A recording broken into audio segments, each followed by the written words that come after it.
اهلا بيكم في فيديو جديد ووصفه جديده، وجايبه لكم النهارده وصفه حلوه قوي. العيش البلدي اللي هو بالدقيق البلدي ومفروض على رده. بجد عيش حلو قوي. الربع كيلو بيدينا 6 رغيفه بالشكل ده. شايفين حلو قد ايه؟ وشايفين قلبه؟ بصوا قلبه شكله ايه. عيش حلو قوي بجد ومفيد قوي. شايفين شكله؟ وقبل ما نبتدي الوصفة، اللي أول مرة بيشوفني أنا اسمي سم، واشتركوا في القناة عشان يوصلكوا كل جديد. ولو عجبكوا العيش لايك وشير، ويلا بينا على الوصفة. ومعانا كوبايتين دقيق، اللي هو الدقيق البلدي اللي هنا اسمه هول ويت، والكوبايتين دول بيعملوا 250 جرام، يعني ربع كيلو. وهنحط معلقة خميرة كبيرة ومعلقة سكر كبيرة ورشة ملح، وبعدين هنقلبهم ونبتدي نعجنهم بكوباية مية دافية. وهنمسح ايدينا زيت كده ونلم العجينة كده. بصي ادي سمك العجينة اهو، شايفة طريقة ازاي اهي. على فكرة خدت كوباية المية، ناقص معلقتين هوريهم له، دول اللي فاضلين من الكوباية، معلقتين مية اهم. بتحطي المية بالتدريج حسب ايه ما تشرب الدقيق. نجيب النايلون ده وهنغطيه، وبعد كده هنحط عليه حاجة تقيلة مدفيه او تدفي الفرن تدفية بس، وتحطيه فرن البوتاجاز. وتعالوا نشوفوا العجين. شوفوا خمر ازاي، تعرفي انه خمر، تلاقي العجينة زادت. وشايفة مخرم ازاي. هنهبط خمره بالشكل ده ونسيبه يخمر كمان مرة كده. خمر للمرة التانية، شايفين شكله عامل ازاي. بقى ايه، هنرش شوية دقيق كده وهنبتدي نقطعهم. انا هجيب شوية رد اهو وهفردهم، هقطعه على ردة. هنشوف هيعملوا معانا كام رغيف. هيعمل لنا 6 رغيفة اهو. بصوا 6 رغيفة.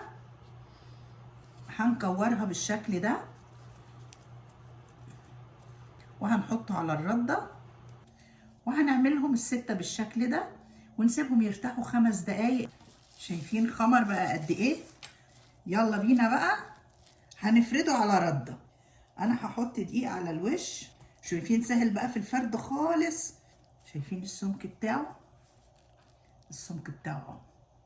وانتي لو اول مرة بتعملي العيش قطعيه اصغر من كده عشان تعرفي تشيليه ما يتبهدلش منك.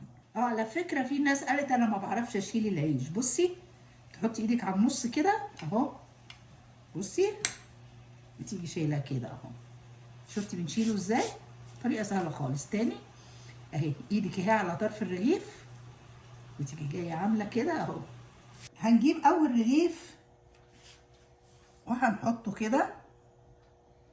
شوفي اول ما تلاقيه بدأ يفقفق كده يطلع فيه فقافيق، هنقلبه على طول. ليه هنقلبه؟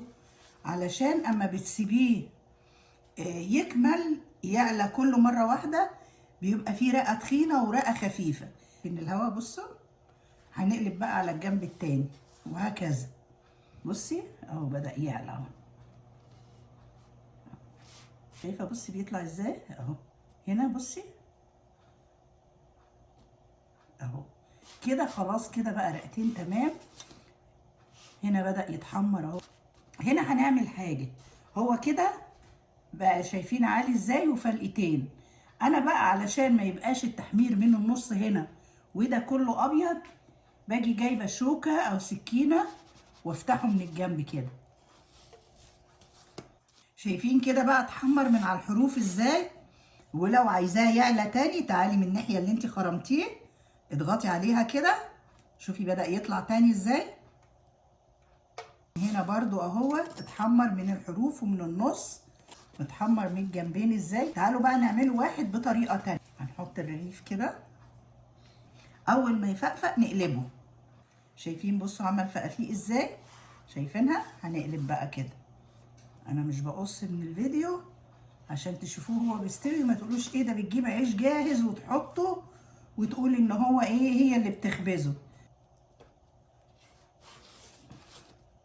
كده. بقى هنعمل بعد كده ايه، هناخد الرغيف ده كده واحطه في الفرن. تعالوا نشوفوا الرغيف وهو جوه الفرن. شايفين شكله على وبقى قد ايه؟ بجد شكله تحفة. ولو حطيتيه في الميكروويف هيعلى بالشكل ده، وممكن تعمليه ناشف بنفس الطريقة. تحطيه دقيقتين في الميكروويف هيديكي عيش ناشف. الرغيف اللي كان في الفرن شايفين شكله؟ شايفين شكله طالع جميل ازاي؟ وكده خلصنا العيش بتاعنا، بس حطاه في فوط عشان ما ينشفش. شايفين العيش وجماله؟ بصوا العيش ده بقى اللي عملناه على البوتاجاز. ده العيش اللي بيتعمل على البوتاجاز، ده اللي على البوتاجاز وعلى الفرن الاتنين مع بعض. ادي الرغيف هنقصه كده،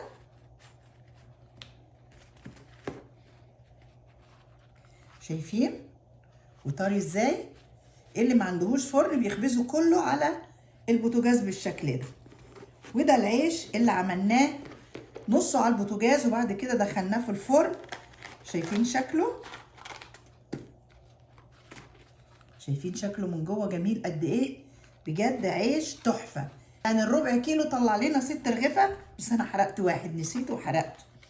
شايفين جمال العيش؟ بجد بجد طعم وريح.